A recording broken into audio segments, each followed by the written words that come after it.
तो नमस्कार दोस्तों, मेरा नाम है गौरव कुमार और स्वागत है आपका इन्फॉर्मेशन अंकल चैनल पे। आज के समय में हमारी पड़ोसी बांग्लादेश का चुनाव सिर्फ हमारे लिए एक चुनाव नहीं रह गया है, बल्कि यह भारत की सुरक्षा, रणनीति, व्यापार और पूरे पूर्वोत्तर के भविष्य से जुड़ा हुआ है। अगर ढाका में सरकार बदलेगी तो उसका असर दिल्ली, कोलकाता, गुवाहाटी और अरुणाचल तक महसूस होगा।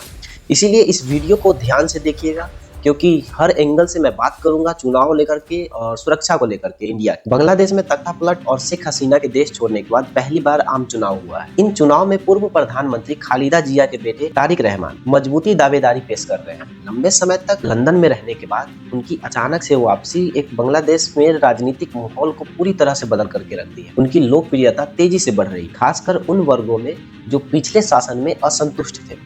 दूसरी तरफ जमानत इस्लामी भी अच्छी स्थिति में दिखाई दे रही है। सबसे बड़ा राजनीतिक बदलाव यह है कि अवामी लीग चुनाव में नहीं आ रही है। इस बार उनको प्रतिबंधित कर दिया गया है। भारत आमतौर पर पड़ोसी देशों के चुनाव पर इतनी सावधानी से नजर नहीं रखती, लेकिन इस बार स्थिति कुछ अलग लग रहा है। पिछले 1.5 से 2 दशक में भारत और बांग्लादेश के बीच सुरक्षा सहयोग काफी मजबूत रही है। पूर्वोत्तर भारत में सक्रिय उग्रवादी संगठनों पर कार्रवाई में ढाका से सहयोग मिला था। सीमा समझौता का समाधान हुआ था, कनेक्टिविटी प्रोजेक्ट्स आगे बढ़े, सड़क, रेल, जल मार्ग के समझौते हुए थे, व्यापारिक रिश्ते मजबूत हुए थे।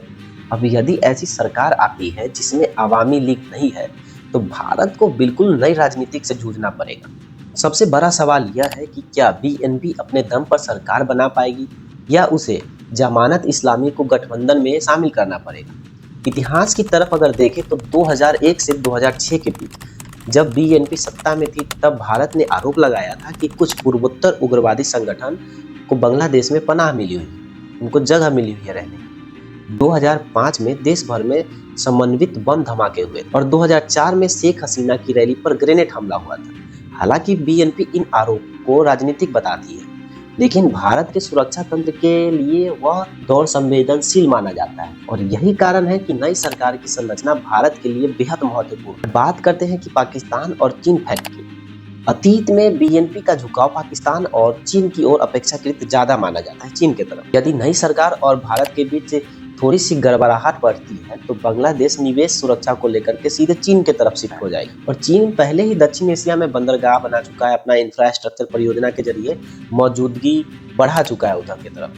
तो अगर ढाका और बीजिंग के रिश्ते और गहरे होते हैं तो बंगाल की खाड़ी में रणनीति संतुलन बदल सकता है। और पाकिस्तान को देखें तो कूटनीति, सुरक्षा और सहयोग के माध्यम से प्रभाव बढ़ाने की कोशिश करता रहता है बेचारा वो अपना, और यही स्थिति भारत के नेबरहुड को खराब कर सकती है और बड़ा झटका पहुंचा सकती है यहाँ पे। अब भारत की बड़ी चिंता को हम समग्र रूप से समझते हैं। भारत की चिंता है यदि सरकार उग्रवादी तत्वों के प्रति नरम रुख अपनाती है तो पूर्वोत्तर भारत में अस्थिरता बढ़ सकती है। ये नई सरकार जो बीएनपी की आई है, अगर थोड़ी भी ढीलापन हुई तो उधर टेंशन बढ़ सकता है भारत सरकार के लिए।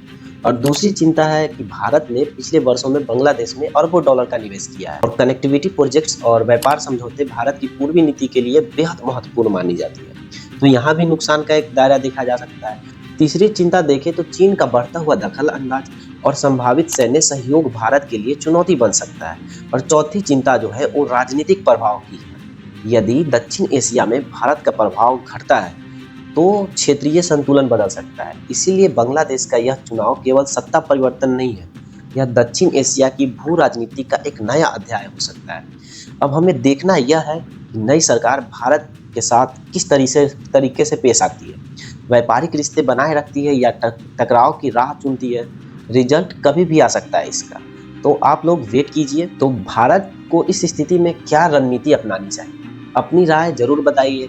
और मैं हूं गौरव और आप देख रहे थे इन्फॉर्मेशन अंकल। और वीडियो अच्छा लगा हो तो नीचे सब्सक्राइब का बटन दिख रहा है, सब्सक्राइब कर लीजिएगा। तब तक के लिए जय हिंद, जय भारत।